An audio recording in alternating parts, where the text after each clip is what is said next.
So, tip number one, start before you leave.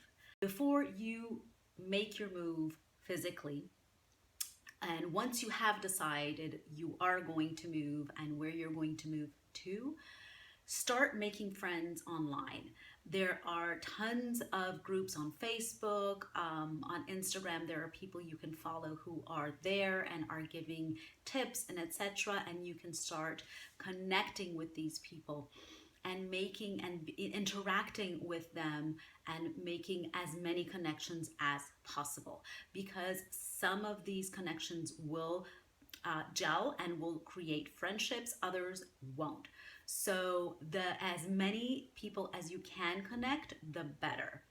It is also good to have scheduled about 3 to 5 events, coffees, lunches, just meetups with people that you have connected with online. If you have kids, you can do that through the school, for example, that many of the schools have help for parents that are arriving and other parents who are also foreigners. So you can get that done through schools as well. So tip number one is start before you even leave.